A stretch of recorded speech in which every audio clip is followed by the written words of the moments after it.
આઈ તું ઉપરે આવે, જેની અંદર છે ને એક બાળકનું ઉપરાણો લેવા જે એની માં આવે એવો ભાવ પ્રગટ થાય છે. અને તમે ઘણી બધી વાર તમારા અકાઉન્ટ પર સૌથી વધારે ફ્રીક્વન્સીમાં એ છે, એટલે મને લાગે છે તમને પણ વધારે ગમે છે. અતિ પ્રિય મારી પ્રાર્થના છે. આપણે ત્યાં ચારણ પરંપરામાં ચરજ ગવાય, ભાવ ગવાય, હોળા ગવાય, એ બધું ગવાય છે. એક ગાયકીના પ્રકારને જ ભાવ કહેવામાં આવ્યો છે કે હું માતાજીનો ભાવ રજૂ કરું છું. એ દાદુ બાપુનો લખેલો ભાવ છે કે આવડતું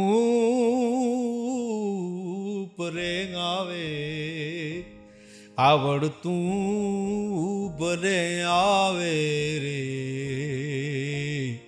આઈ તને બાળ બોલાવે રે. માં તારું બાળક તને બોલાવે. જો માં છે એ તો માં છે, પણ એમાં એવું કીધું છે બાળક જ્યારે રાડ પાડે, બાળક જ્યારે હાથ કરે, ક્યારેક જ્યારે એને કોઈ મુશ્કેલી પડી હોય, કોઈ એને હેરાન કર્યું હોય, અને હે માં એમ કરી જે બાળક હાથ કરે, અને બાળકનો હાથ એટલે એની રાવ સાંભળી અને માં એનું ઉપરાણું લેવા જે જાતી હોય ને ત્યારે એ માં જોવા જેવી હોય, ત્યારે પછી એને કોઈ ન રોકી શકે. આપણે સમજણ સંભાળી હોય ત્યારે પહેલી ફરિયાદ લગભગ દરેકે પોતાની માને જ કરી હોય. એને ભરોસો છે કે મારો હાથ સાંભળીને મારી માં આવવાની જ. એ માને ઓળખે છે કે હે માં તું તો સમર્થ છો, તું ધારે તો આ જગતને ત્રિશુળની અળીએ તોડી દે. એટલે મા પાસે જવામાં એને સંકોચ નથી થતો. બાળક ભાવે જાવ તો માંથી એનું વર્ણન નથી થઈ શક્યું કોઈ. દાદા બાપુની કવિતા જ મને યાદ આવે છે મા વિશે. મા શબ્દ જ એવો છે કે ઈ બોલાય તો બાળકને પીડામાંથી મુક્ત થઈ જાય છે બાળક. મેં માં કહ્યું ત્યાં મારી પીડા મટી ગઈ, માં હુંએ સુખી થયો અને તુંએ સુખી થયો. કારણ કે બાળક પીડામાં હોય ત્યાં સુધી માં સુખી ન હોય.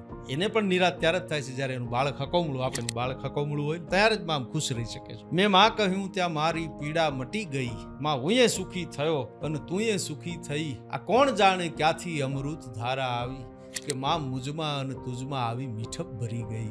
મેં માં કહ્યું ત્યાં મારી પીડા મટી ગઈ. અને માને આલેખવાનું આ કોઈનું ગજુ નથી, કલમ બ્રહ્માના હાથમાંથી હેઠી પડી ગઈ. મેં માં કહ્યું ત્યાં મારી પીડા મટી ગઈ, માં હુંએ સુખી થયો અને તુંએ સુખી